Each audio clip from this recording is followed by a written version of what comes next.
Hi everyone, it's Tanya and welcome to today's reading vlog. I have just finished my yesterday's reading vlog and so I'm starting my today's reading vlog. I decided to go out to a coffee shop today because I don't know, I just feel like going out and I don't want to sit at home. My husband works today and like it means I cannot really film anything because he's talking, he's having meetings. So I thought, okay, I'll just go out to a coffee shop. I am reading The Prince today. It's an Iranian book. I started it, I'm currently on page like 30, maybe 40, something like that. It's a little bit weird. It's maybe as weird as The Blind Owl by Sadegh Hidayat. So we will see. Okay, now I'm going to read and I will take you along, and the day is beautiful. It's warm, it's sunny, it's just so good. So yeah, let's go.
Okay everyone, so I'm home. It's already evening, it's like 10 p.m.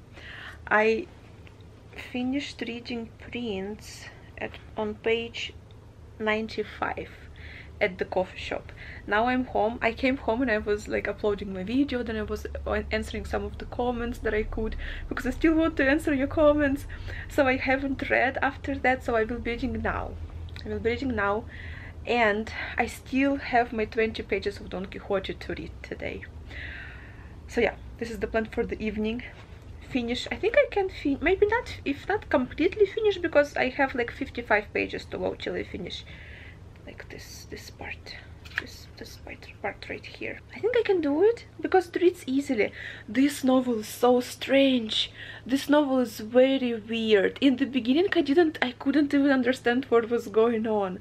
I think because I didn't read the introduction. For the novel because I'm afraid that it could spoil something for me.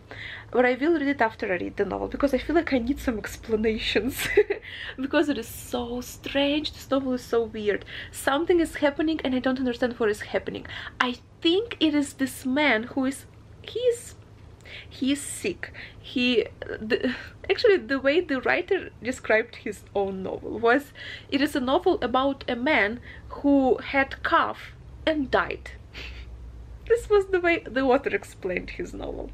He definitely has cough, but I feel like he is also a little bit insane, but also he is I think he is remembering his past. I think he is remembering his family and members of his family and his childhood experiences living in this like royal family. That's what but it's so strange because it's always like, this novel is very unreliable.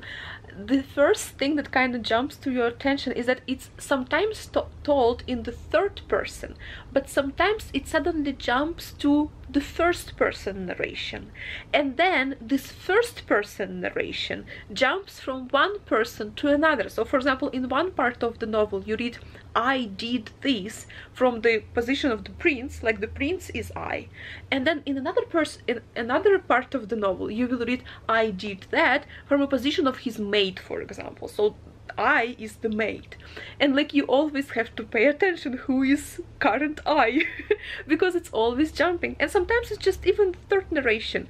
So this novel is very unreliable, but at the same time it's so interesting. Like I literally never read a book with this type of narration where it jumps from third to first, and then the first even jumps. So I think that's very interesting. Also in the first, I don't know, maybe 50 pages, I was totally lost. I was completely lost. I didn't know what was going on. In the second part, I think I kind of started understanding what was going on. I think it's like his memories. But yeah, in the first part I was just completely lost because of this narration. I couldn't understand what was happening. And I feel like I still will need some explanation.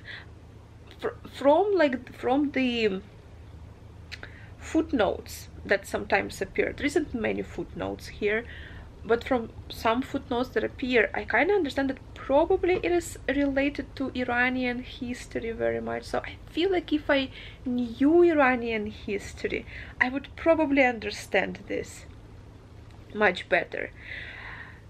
Because there is so many names, and apparently those are names of like real historical figures, and I don't know them.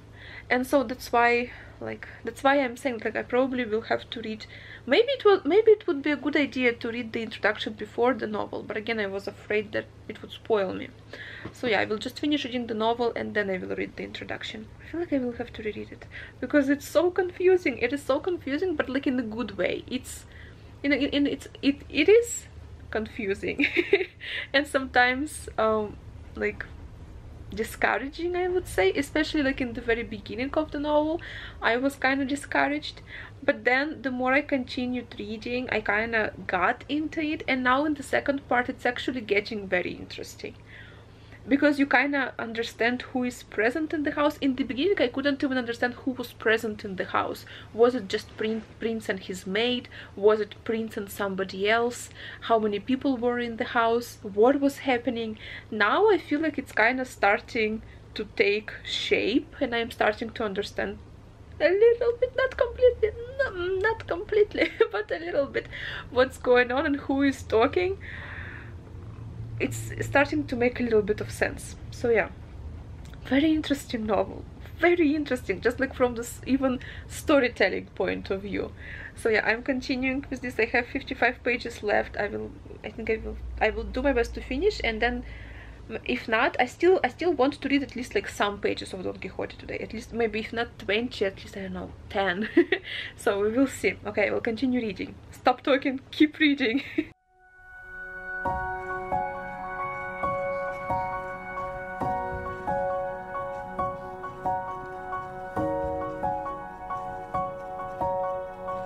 Hi everyone, our traditional book tasting ceremony for you for today. The Prince by Hushan Golshiri. Actually, now when I was rereading it, the very beginning, because I was kind of preparing to read it for you. So when I was rereading it, the first time I read it, I was so confused. I couldn't understand what was happening. Like I said in my previous clip, basically, yeah. Didn't understand. Now that I'm like almost in the end, I'm currently on page 120, so I have 30 pages to go. I kind of, you know, I started understanding what was happening and like what was going on. So now that I was reading this first part, everything actually made perfect sense now. So I guess my point is that if you decide to give this book a read, and if you are like me, reading it in the very beginning and you are not understanding what's going on, just keep reading. Do not give up, because by the end it will make sense. And actually, now that I read the beginning, and I'm like, well, I probably have to reread it again. Because apparently this is one of those books that is better on a reread. So one more book to my reread pile. In the beginning, I think maybe it's just me, maybe other people, if they read it, maybe it would be okay. Because now I'm reading it, I'm really thinking like everything is perfectly clear. Maybe I wasn't paying attention at some point. Sometimes it takes me time to just kind of get used to the writing style, and while I'm getting used to the writing style, it's very difficult for me to concentrate on the book. So maybe that was also a problem. But yeah, second time I'm reading it, and it's like it's the very beginning. I mean, the parts that were confusing me now are actually making perfect sense. So yeah, but like it is still jumping. It is still jumping from the third narration to the first narration, and then like the first narration also jumps. So yeah, I will just give you some taste. I mean, in the very beginning you will not see that much of jumping from the first narration to like other first narration, but still. Prince Entejab was sunk in his armchair, his scalding forehead in both hands, coughing away.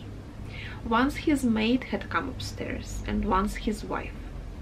Fakhri half opened the door, made to turn on the light, but the prince stamped his foot. She fled downstairs. Fakhranisa also came in, but the prince again stamped on the floor. That evening, as the prince had turned into the lane, he had seen in the half-light under the trees the wheelchair, Murad, lolling as ever in a crumpled heap in it, and Murad's wife, peeping with one eye out of her black veil. "Greetings." Murad's wife Hassani said, "Greetings." "You again, Murad? Haven't I told you 100 times?" "I know, dear prince, but there has been no amelioration in my affairs. When I saw there was nothing for dinner, I said, Hassani, bring out the wheelchair. Perhaps the prince's generosity will save the day." The prince has put his hand in his pocket and dropped a couple of tumans in Hassani's palm. Murad said, "God give you long life and honor, prince. And Hassani too. God bless you, sir." She pushed the wheelchair forward. Drenched in sweat, the prince went on, the sound of the wheels in his ears till he unlocked the door. Yet Prince Entejab was not at all alarmed. He handed his hat and stick to Fakhri, kissed Fakhranisa and her powdered cheek, and went upstairs. He closed the door behind him and sat down in his armchair in the dark. Fakhri herself went into the kitchen, but found she was too disturbed to do anything, and went upstairs. At the sound of the prince stamping his foot, she fled to her own room, sat in front of the mirror and listened for the smallest sound from the room above to indicate that the prince was in a better mood, and would stride down the stairs and call, "Fakhri?" And Fakhri would stand up, tie on her headscarf and apron, and lay the table. The prince would wash his hands, dry them, and shout, "Fakhranisa," and should put the headscarf in the pocket of Fakhri's apron, change her dress, sit down before the mirror, throw on some makeup, comb her hair, then go into the dining room and seat herself across from the prince. After dinner, when the prince had gone upstairs again, then Fakhri would clear the table and wash the dishes, and Fakhranisa would make herself up and go to bed. About midnight the prince would come in and whisper, "Are you asleep, Fakhranisa?" But this evening Prince Entejab was not himself. He sat as motionless as his own armchair. At times a cough caused his shoulders to shake, and he pressed his palms against his hot forehead, so he could feel the veins stand out, or drive from his thoughts the groaning look of grandfather and grandmother, father, mother, aunts, even Fakhranisa. The prince recognized that, punctual as ever, the family's hereditary fever had struck. But he was not ready to submit to the consumption in the way that the vast room had sweated out and coughed up all its antique objects. So yeah, I will stop here, because like the book is kind of, it always changes the topic, it always changes the narrator, it always changes everything. Like everything changes so fast and you have to pay attention, and I feel like the problem with me, why I didn't understand it in the beginning, was that I wasn't paying attention, and also because it was a new text to me. So I was kind of getting used to the text. Now I kind of understand what's going on, but only after I kind of almost finished the book. This book requires your attention. That was, yeah, this was my book tasting for you today.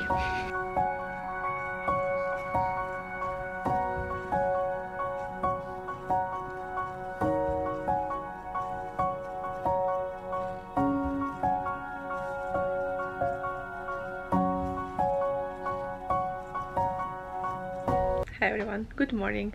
It's already, I think, the 5th, right? I think it's the 5th today, so it's like the next day, morning. I, this morning, finished reading The Prince, and also this morning I read my yesterday's like 20 pages of Don Quixote. So this morning I finished like my yesterday must reading, and yeah, I just wanted to report to you about this book. It is so strange, but I loved it. Obviously I didn't understand it all completely. I did not know. It is connected to Iranian history, which I don't know, which is partly why I didn't get it completely, but also it's not explicit.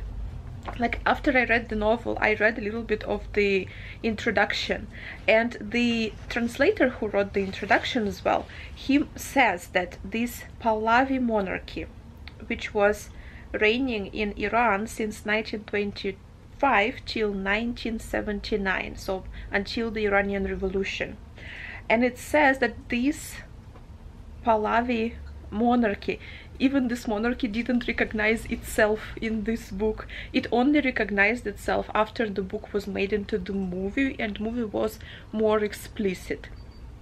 And so after that the author was sent to prison for this book. Initially, like, the main plot of the book is that there is this, I think the book actually takes place throughout the night, just one night.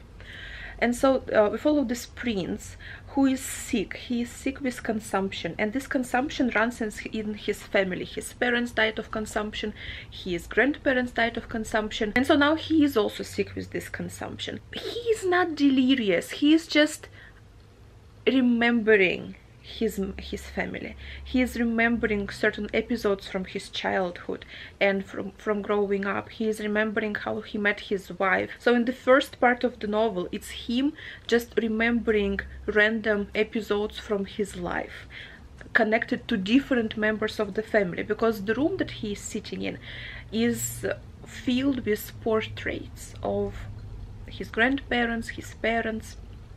And so it's like each member steps down from the portrait, and whichever member steps down, he starts remembering episodes from his life related to that member. In the house, I will not tell you who is in the house, because I feel like it would be a spoiler, because in the beginning, why I didn't understand, I was so lost. I just, because of the writing style, because the way he writes it, it's very, in the beginning, I even thought that he was delirious. I thought that he was mad, partly because of the writing style in the book. It is delirious, and like the way he writes, it seems like we are just, it very much reminded me of The Blind Owl by Sadegh Hidayat, like jumping from one episode to another random episode, seemingly unrelated. So yeah, I was very lost in the first part. In the second part, the book becomes, I guess, more straightforward. It's more about kind of love story between him, his wife, and there is this third girl, their maid.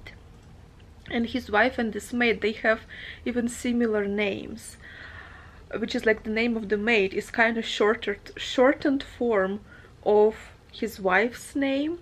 And I thought it was so interesting. I will not tell you what's happening, because I will spoil it, and I don't want, like, I want you to read it and you will be very impressed. It's a weird love story. You will not approve of it. You will not approve of what the man is doing. He is a weird man, but I guess I understood what he was doing, and I guess, I don't know. I think I understand what he was doing, but I don't want to spoil it for you. I want you to be as lost, perplexed, the way I was in the beginning, because in the end, when you finally start to understand what's going on and what is this book, it kind of makes you it gives you a good feeling. So I want you to have that good feeling as well. That's why I will not talk about this book too much. Besides, I cannot say that, like, I completely understood it. I understood, like, the main plot, but yeah, obviously, like, all the historical references I didn't. After reading this book, I really now want to read, like, Iranian history. I wanted to study Iranian history, like, even before, but I never kind of got to it. I know this book, this one book, I will put the picture here. It sounds really good. It's a non-fiction about Iranian history, and I really want to read it. So yeah, I want to order it. Super excited. I really want like this book really made me want to read it. You know what I want to read? You know what I want to read? If you know, if you're Iranian, if you know something about Iranian literature, please recommend me. Please recommend me a historical novel set in Iran, but in times of the Persian Empire. You know, like the Persian Empire very long time ago, when it was this, who was there, Darius, you know, like kind of the same age with the ancient Greece. So I want to read a historical novel about the Persian Empire and like set in those old times. It would be so interesting. If you know, please recommend me something. I will also look myself. But yeah, I love Iran. I love Iran. It's such a beautiful country. It's a complicated country. It's a super complicated country, especially now, just like Russia. Just like Russia. Just like any country, I guess. But yeah, I just love Iranian culture. It's so impressive. I really want to go there. Corona. When will Corona finish? Anyway, so yeah, I finished The Prince. Now I want to learn more about Iranian history. And as for my today reading, which will be in tomorrow's vlog, I'm going to read Laurie Lee, my favorite Laurie Lee. I really loved his Cider with Rosie. I will link to my favorite books of 2020. Cider with Rosie is there. I'm going back to my favorite Laurie Lee. I really enjoyed Cider with Rosie, and so I will read Village Christmas. So finally I will read something Christmas themed, like New Year themed, because my previous books all were about death, struggles, pain, killing. Finally, finally something uplifting. So yes, Laurie Lee. I know I'm going to love it. I know. I just know. And also today I have my another 20 pages of Don Quixote, which I'm so excited about. I'm so much enjoying Don Quixote. I'm so happy that we are reading it. Thank you so much for choosing Don Quixote. Thank you very much for choosing Don Quixote. It was a very good choice. Very good choice. So, yeah. Okay. I will end this vlog here. Thank you so much for watching. And I will start the vlog for today. I have an exciting announcement for you. So, look out for tomorrow's vlog. Well, not really an announcement, just something I want to share. And yeah. Thank you so much for watching. See you tomorrow. Have a very good day.